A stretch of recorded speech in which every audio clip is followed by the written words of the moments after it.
Hi YouTube, it's Narissa. Long time no see. Sorry for the hiatus, but I've been, I don't know how to put it, but I've been kind of busy in real life. And I just haven't brought along my phone, or I haven't sat down to my arts and crafts. Well, I have, but I haven't been doing a lot of different arts and crafts lately. I'll tell you what, I have been. I made some ornaments for Halloween. Maybe I'll do a video on those. Anyhow, so I'm doing kind of a little vlog. I uploaded a video on the store that belongs to a friend of mine that I am helping with, and I'm here today. I'm supposed to be here the rest of the week, so maybe you'll get a few videos out of me. Because this gives me a chance to sit and do something when I don't have customers. And she's a new shop, so it's not super busy or anything yet. I mean, I have quite a few customers. I've had quite a few customers, but it's not bam, bam, bam people. But so I have, I brought along my witchy backpack. Let me see here. I had to bend down. It was on the floor. I brought my witchy backpack. My backpack. We sell these here at the store. We got them over on the wall. It's pretty cool. It's actually a backpack. It's a really nice sized one. But I brought my books with me. I brought some books so that I have something to read. Of course, everywhere I go. I got a smaller purse, so now I'm carrying two. Go figure. Anyhow, so I bought I brought, of course, my witch's almanac. I carry it with me everywhere. Bright glow red pink pen. And I also brought along my witch's almanac. This is, where's the ISBN number? Come on. Focus. Piece of junk. There it is. Okay. And this one is number 37. Spring 2018, 2019. I love these little books. Have you seen these? Of course, let's see, we're in. So right now we're in this area. This is what it looks like, and inside the book it'll have little different stories and stuff. There's a lot of cute little things to read, educational, fun stuff, and it's a lot of authors. It might be snippets from their books or whatever.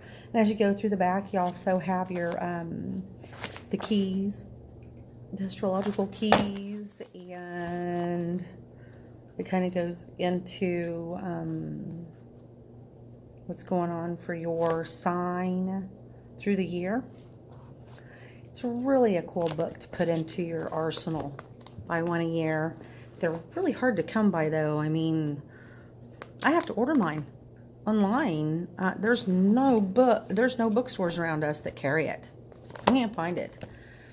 Actually, this one I didn't get online. I got it through one of the metaphysical fairs. There's a gentleman that sells books. I got it from that. So I brought that, and then I brought what's in the magic bag. I brought my tarot bag. If you haven't seen this yet, it's actually like a little makeup wallet bag, and inside of it I have a little book to write things in. I've got, of course, a pen. I've got my deck of Rider-Waite's that I cut to fit my hand better, because I don't like borders. So I cut them. I even got the little clippy thing to cut the edges round, and then I made it all black. But it's easier for me to hold in my hand instead of that extra amount that makes them so bulky, and it fits nicely in the purse. So yeah, and inside here I also have my I've got a few rocks and stones, and then I have my pendulum. So it's kind of like my divination bag. So I have my pendulum. You've seen my pendulum before. It's lapis lazuli, Isis, sterling silver. I had it specially made. And then, there's a couple of them in here. Let's see, which is this one? What's in Jola's bag? Let's see here. Oh, it's starting to rain. We've been having really bad storms here in Kansas. I mean, they're not dangerous storms, but a lot of flooding. Oh. An aqua aura color pendulum. So I got a couple of pendulums in my bag. This is my divination bag. And a few rocks to empower my cards. So it's a little Day of the Dead bag. Kind of cute. I have it, and then I have my tarot notebook I've done on this that I do when I pull out my cards and I give myself a reading, I write everything down. And then I brought another big book to read. Oh my goodness, this is really kind of awkward. There we go. And I told myself, you know, I kind of got out of reading and doing magic and my path has skipped a beat. Kind of jumped up in the trees for a while because I just have been busy. I haven't been interested. I don't know if I'm going through a lull. I don't know. It's kind of hard to explain. I don't know how to explain it, but I can't get interested in things. So I started working at this little shop for my friend, and it has helped me kind of get back in the swing of things.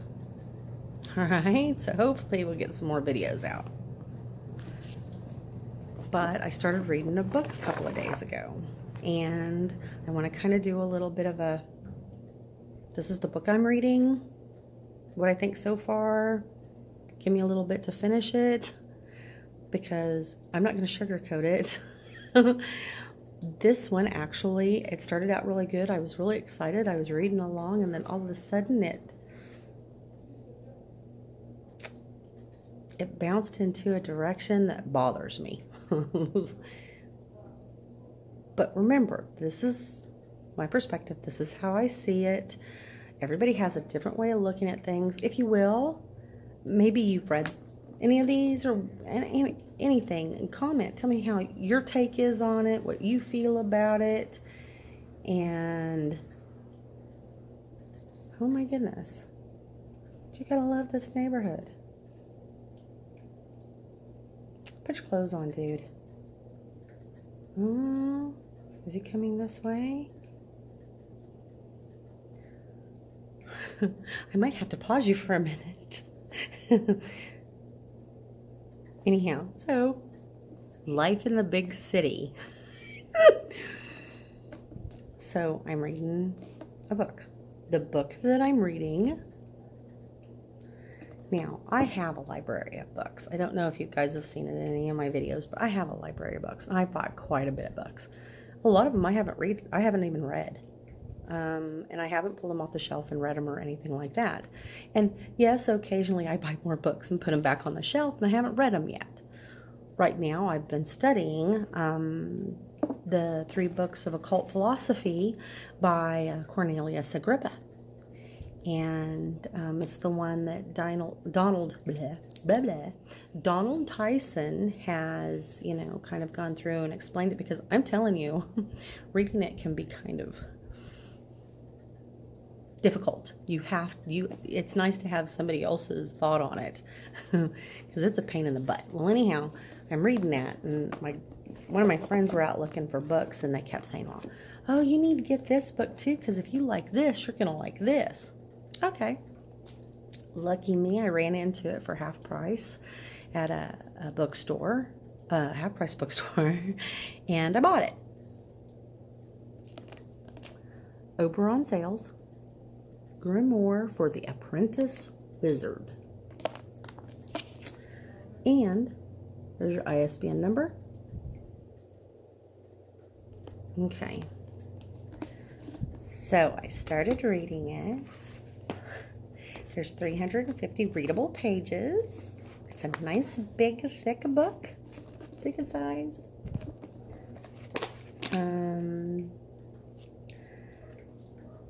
I was pretty excited. I started reading it, and I haven't gotten really far. I got through a part where it was, it does like courses. And I got to the part where the glossary is, and I'm really getting into it. I'm liking what he has to say. Did I mention I should have read the back of the book before I decided to start, before I bought this book, but I didn't. I took it on the word of a friend. My friend wasn't wrong. It has some interesting things in it. In the glossary, it talks about the different wizards and witches and the mazes, you know, the mages and their names and what they mean and who they are. And as you're going along in here, he brings up some pretty deep witchcraft that's old school religion, some stuff that is not talked about. If you are in a certain sect of religion and paganism, witchcraft, there's a couple of them that, yeah, they don't talk about anything, and it's in this book. As of in words and stuff like that. There's just little sprinkles of stuff that's kind of like, whoa. But okay. I'm fine with that. I keep going, and I get into another area, and then it says something about